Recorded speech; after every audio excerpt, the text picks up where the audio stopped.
Professeur Odile Launay, bonjour. Bonjour. Je me réjouis de vous recevoir. Vous êtes professeur en maladies infectieuses, membre du comité scientifique vaccin Covid-19 et coordinatrice du centre de vaccinologie Cochin-Pasteur. Nous allons parler de l'épidémie, nous allons parler des vaccins contre le coronavirus, leur efficacité, empêche-t-il la transmission du virus? La vaccination empêchera-t-elle une troisième vague? Les Français veulent savoir. Professeur Launay, Covid-19, 11 022 nouveaux cas en France en 24 heures. Taux de positivité hier, 10,7% inchangé depuis 3 jours, après plusieurs semaines de repli. La réanimation, 3210 patients en réanimation, 175 décès hier. Le 15 décembre, mardi de la semaine prochaine, l'objectif fixé par le gouvernement est de 5000 nouveaux cas par jour pour lever les mesures de confinement. Est-ce que vous pensez qu'il sera atteint ? On est un peu inquiet aujourd'hui. C'est vrai que ça avait bien baissé. Et puis là, il y a une stagnation. Alors, est-ce que c'est lié au fait qu'avec la réouverture d'un certain nombre de commerces, avec finalement un nombre plus important de gens qui sortent, ça explique cette stagnation? Peut-être. En tous les cas, je crois qu'il faut rester extrêmement vigilant. Vous, les scientifiques, les médecins, les chercheurs, vous êtes inquiets? On est inquiet du fait que ça stagne, oui. Que ça stagne. Alors, une question que nous nous posons tous, professeur Launay. Devons-nous nous faire tester avant d'aller dans nos familles ou de recevoir nos familles pour Noël? Et tester quand? Alors, le test généralisé, ça va d'abord être difficile à faire et je ne suis pas sûre que ça ait un intérêt. Par contre, le test, si on a le moindre doute, c'est-à-dire si on a des signes, si on a été en contact avec quelqu'un qui a été testé positif, ça me paraît vraiment indispensable. Sans doute, je vais partir dans ma famille, est-ce que c'est une bonne solution d'aller me faire tester? Et quand? Je ne pense pas que ça soit nécessaire, parce que, alors dans ces cas-là, il faut se tester tous les jours, puisqu'en fait, donc mon impression et mon avis, c'est qu'il faut être très très vigilant. Il faut vraiment prévenir son entourage, les cas contacts, si on est testé positif, et dans ces cas-là, se faire tester le plus vite possible. Faire des tests et un dépistage généralisé, ça peut être important si on veut, dans un endroit donné où il y a plus de cas, essayer de limiter au maximum, mais sur le territoire national, je pense que ça va être vraiment difficile. Odile Launay, tout le monde pense à une troisième vague. Nous sommes embarqués dans la magie de Noël. C'est-à-dire que nous pensons déjà que l'épidémie est derrière nous. Bien souvent, malheureusement, le risque demeure. Les rassemblements entre amis et familiaux pour les fêtes, ce seront les moments les plus dangereux. Alors, les risques sont extrêmement importants. On le sait, on l'a vu avec Thanksgiving aux États-Unis ou encore au Canada récemment. Il y a un risque important. Il y a un risque pour les plus anciens, comme on le sait très bien. Donc, il faut être extrêmement vigilant. Il faut respecter les mesures barrières. Il faut aérer les espaces clos, puisque c'est dans ces espaces clos que le virus se propage le plus. Et puis, il faut éviter les rassemblements trop nombreux, puisqu'évidemment, ça augmente le risque d'exposition. La troisième vague est inéluctable? On a de fortes chances d'avoir une troisième vague. En tous les cas, on se prépare pour une troisième vague. Et le vaccin risque de ne pas empêcher cette troisième vague, parce qu'on va avoir des doses de vaccins trop limitées au départ. Alors, on va beaucoup parler des vaccins, c'est votre spécialité. La troisième vague, donc, on l'aura? Non, on l'aura pas forcément. Ça dépend. Je pense que ça dépend de la façon dont les Français vont respecter les consignes qui leur sont données, et en particulier les consignes de ne pas se retrouver trop nombreux et de respecter les mesures barrières au moment de ces fêtes de fin d'année, qui sont évidemment des périodes où les gens aiment à se retrouver, ce qui est bien logique. Professeur Launay, le professeur Fischer a été choisi par le gouvernement pour conduire la campagne vaccinale. Est-ce un bon choix? Vous le connaissez très bien. Est-ce un bon choix? C'est un excellent choix. Je pense qu'on ne pouvait pas faire meilleur choix.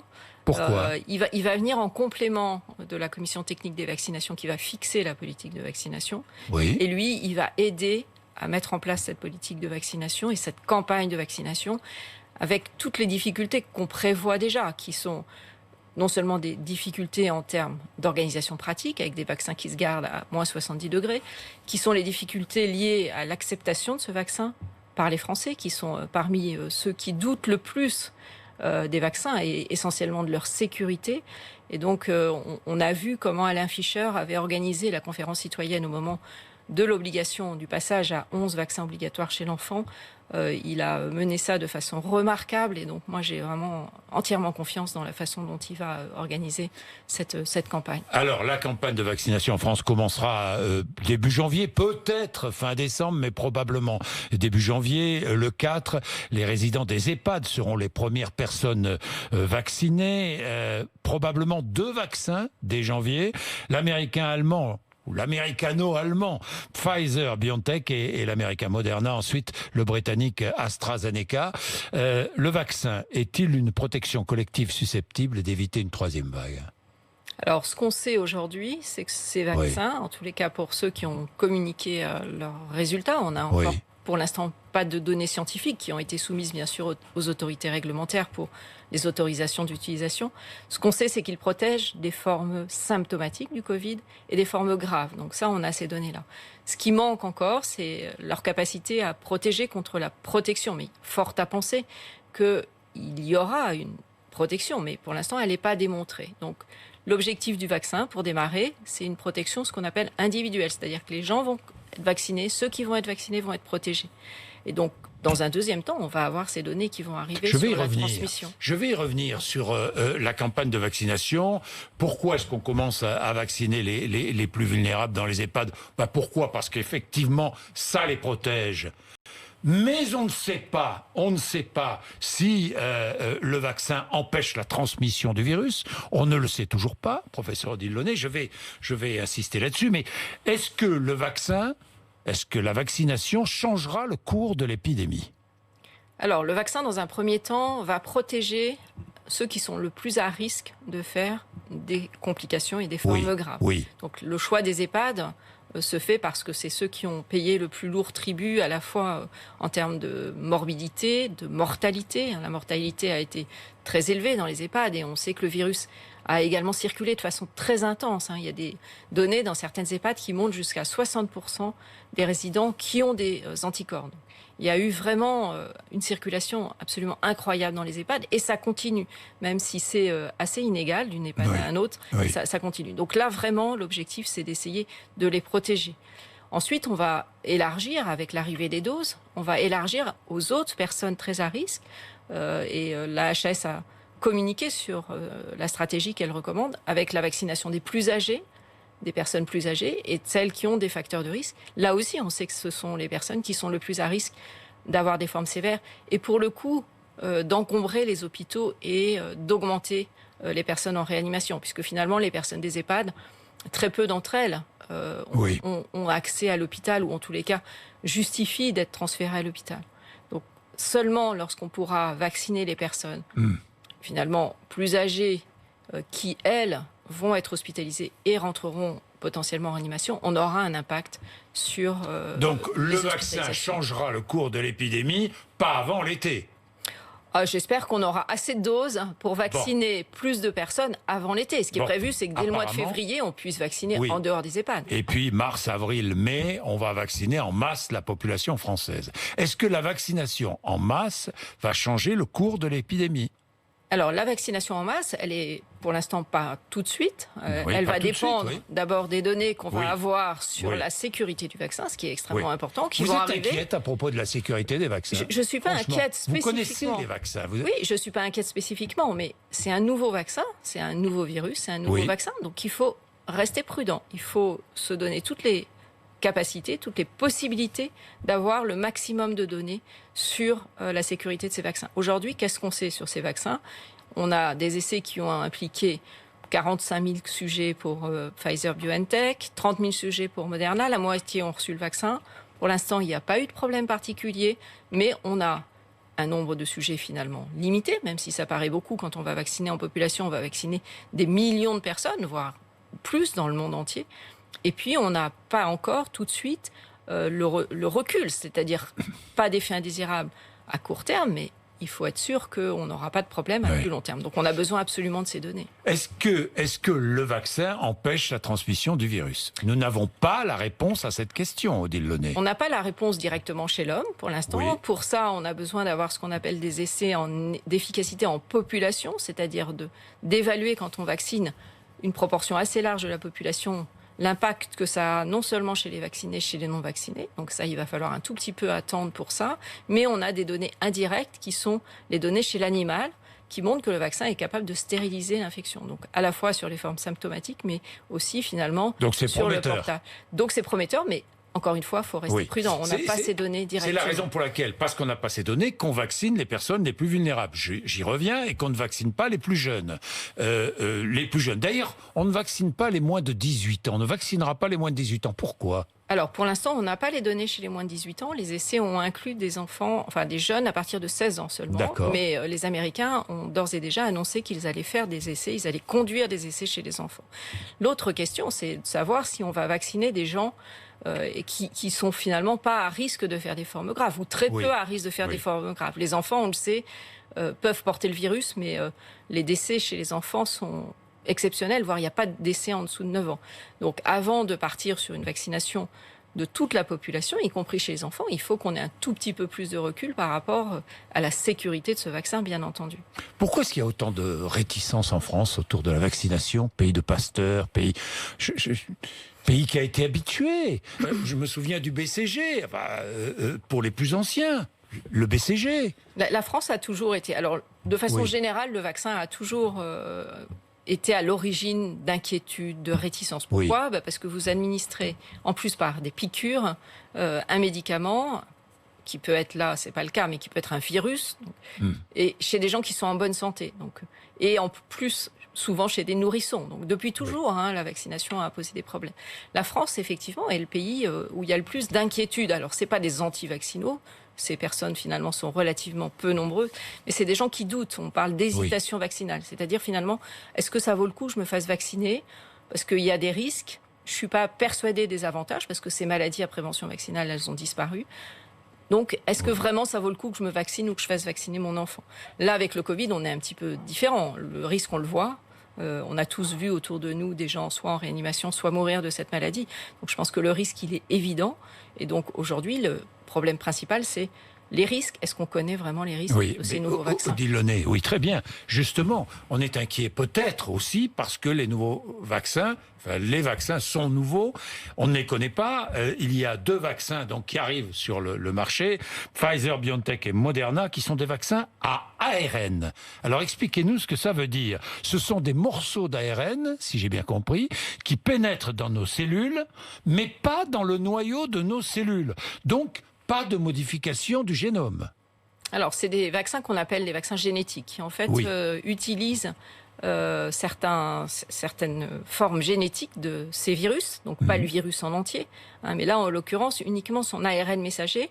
L'ARN, c'est la particule, la molécule qui permet de faire fabriquer un certain nombre de molécules. Et là, ce qui a été utilisé, c'est cet ARN qui permet de fabriquer cette fameuse protéine S, cette protéine spike, cette protéine d'enveloppe du virus, qu'on connaît comme étant capable d'induire une réponse immunitaire protectrice. Pourquoi on sait ça ? Parce qu'avec les coronavirus précédents, le SARS et le MERS, on avait identifié que c'était cette protéine S qui permettait d'induire des anticorps protecteurs, mais aussi une immunité cellulaire.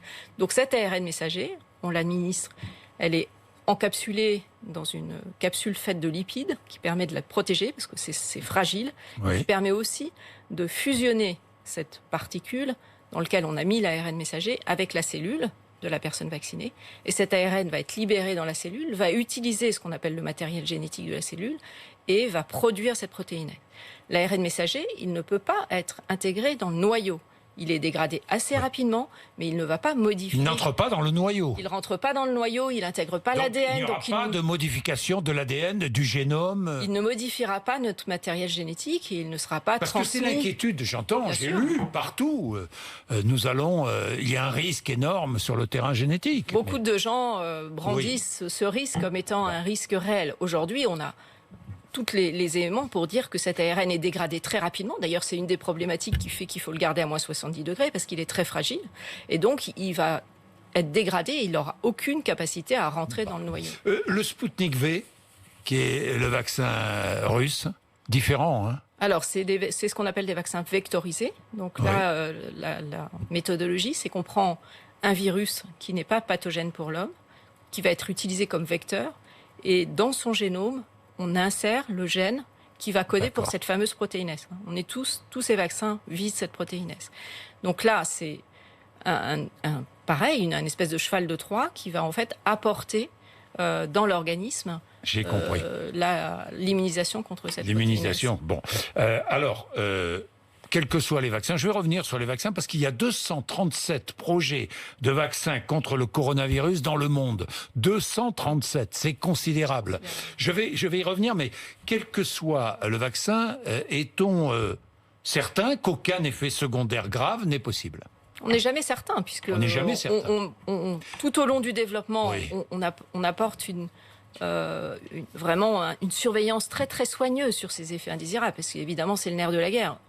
Avoir un vaccin efficace s'il a des effets indésirables, c'est même pas la peine d'y penser. Mais entre vacciner, on l'a dit tout à l'heure, 20 000 participants dans le cadre d'une phase 3 et passer à une vaccination en population générale où on va vacciner des centaines de millions de personnes dans le monde, eh bien on peut rater, on peut passer à côté d'effets indésirables qui seraient peu fréquents et qu'on n'aurait pas vu. Donc il faut absolument continuer à surveiller la sécurité de ces vaccins une fois qu'ils vont être utilisés. Professeur Odile Launay, vous m'arrêtez si je dis des bêtises. Tous les vaccins, parce que vous savez tellement mieux que moi, ont le même objectif, apprendre au système immunitaire de l'organisme à reconnaître et à fabriquer des anticorps, spécifiquement contre le SARS-CoV-2, le coronavirus, c'est bien cela. Hein? Alors, je regardais, il y a vaccin à virus inactivé, vaccin à vecteur viral, vaccin à vecteur viral répliquant, vaccin à vecteur viral non répliquant, vaccin à protéines, vaccin à sous-unité protéique, je continue la liste, vaccin à particules pseudo-virales, vaccin à matériel génétique, vaccin ADN, vaccin ARN. Alors, en fait, la vaccinologie fait appel à différentes technologies. Et là, dans le cadre du coronavirus, ne sachant pas quelle était finalement la technologie qui allait être la plus efficace, les recherches ont utilisé toutes les technologies qui étaient déjà disponibles. Ce qu'on sait aussi, c'est que pour les maladies infectieuses émergentes, ce qui est le cas du coronavirus, 2 technologies principales avaient été identifiées avant même le coronavirus, qui étaient ces fameux vaccins ARN messagers. Ça fait plus de 10 ans que les chercheurs travaillent sur ces ARN messagers dans d'autres applications. Et Moderna et CureVac en particulier travaillent sur ces... CureVac, c'est chinois. Hein? Non, CureVac, c'est allemand aussi. Allemand aussi, oui. Voilà. Moderna, donc ça, c'était vraiment des vaccins qui ont été identifiés. On a vu, par exemple, que Moderna, 2 jours après la transmission du génome, avait déjà fait leur construction et moins de 2 mois après, ont commencé les essais cliniques. Donc ça a été vraiment identifié pour pouvoir très vite partir sur des développements cliniques. Les vaccins vectorisés, eux aussi, on utilise un vecteur qui est assez bien connu, dont on connaît à la fois les capacités de réponse immunitaire et la sécurité, et on va l'adapter, ce vecteur, en fonction de l'agent infectieux émergent. Ce qui explique qu'on a eu d'abord les vaccins ARN et ensuite très vite les vaccins vectorisés avec le fameux vaccin d'Oxford développé maintenant par AstraZeneca. C'est pour ça que c'est les plus rapidement j'ai compris. Disponible. Maintenant, j'ai compris, enfin, professeur Odile Launay. Et la vaccination contre la tuberculose, le BCG, on dit, vous êtes en train de conduire des études, au niveau, vous en France et au niveau mondial, sur le BCG, l'efficacité possible de la vaccination contre la tuberculose pour combattre le coronavirus. Alors là, c'est une autre approche. En fait, le BCG est un vaccin vivant.